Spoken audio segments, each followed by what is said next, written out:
Hello বন্ধুরা, Aditi online studio YouTube চ্যানেলে আপনাদের সকলকে স্বাগত জানাই। তো এবার আধার কার্ড নিয়ে চলে এলো একটি গুরুত্বপূর্ণ আপডেট। আধার কার্ডে কড়া নিয়ম চালু করতে চলেছে কেন্দ্র সরকার। এবার একটি নতুন আধার কার্ড তৈরি করতে সময় লাগবে 180 দিন, অর্থাৎ 6 মাস। পাসপোর্টের মতো হবে ভেরিফিকেশন, এবং ডিএম বা এসডিএম এর অনুমতি ছাড়া আর হবে না আধার কার্ড। তো এ নিয়ে কি আপডেট আসছে বিস্তারিত দেখে নেব আজকের এই ভিডিওতে। তো ভিডিওটি খুবই গুরুত্বপূর্ণ হতে চলেছে, তাই মনোযোগ সহকারে শেষ পর্যন্ত দেখুন।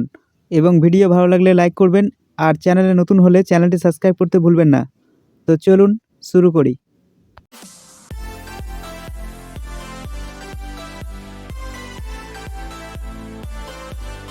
তো এই আপডেটে বলা হয়েছে আধার কার্ড নিয়ে শীঘ্রই নতুন নিয়ম চালু করতে পারে কেন্দ্র সরকার, যার আওতায় আধারের ভেরিফিকেশন হবে পাসপোর্টের মতো, এবং একটি নতুন কার্ড ইস্যু করতে হলে সময় লাগবে প্রায় 6 মাস বা 180 দিন।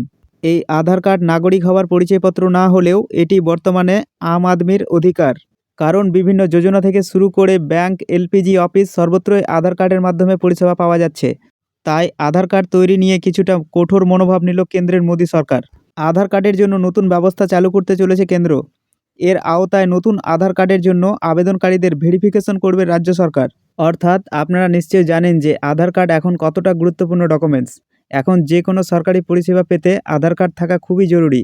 তাই কেন্দ্র সরকার আধার কার্ড নিয়ে কঠোর নিয়ম আনতে চলেছে, যাতে এর জালিয়াতি না হয়। তাই এবার আধার কার্ড তৈরিতে অনেকটা পাসপোর্ট ভেরিফিকেশন করার ধাঁচেই হবে এই যাচাইকরণ। এসডিএম স্তরের অফিসারের অনুমোদনের পরেই নতুন আধার কার্ড দেওয়া হবে।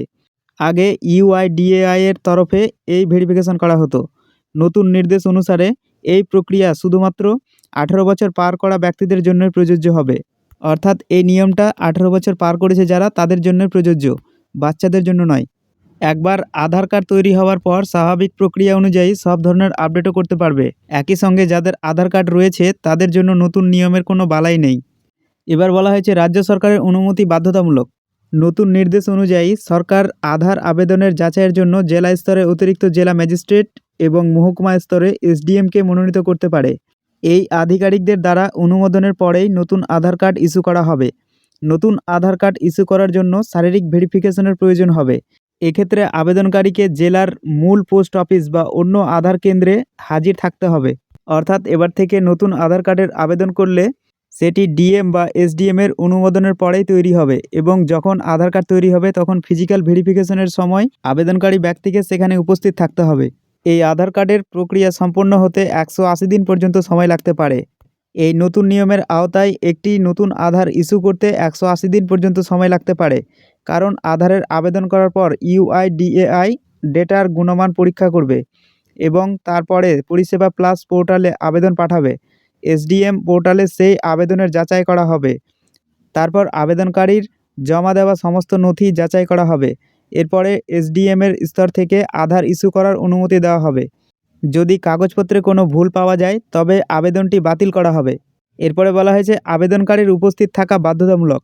নির্দেশ অনুসারে আবেদনকারীর শারীরিক যাচাইয়ের সময় ঘটনাস্থলে উপস্থিত থাকা বাধ্যতামূলক। এর জন্য অন্য রাজ্য এবং কেন্দ্রশাসিত অঞ্চলে বসবাসকারী আবেদনকারীদেরও যাচাইয়ের জন্য তাদের নিজ রাজ্যে ফিরে যাওয়ার নির্দেশ দেওয়া হতে পারে।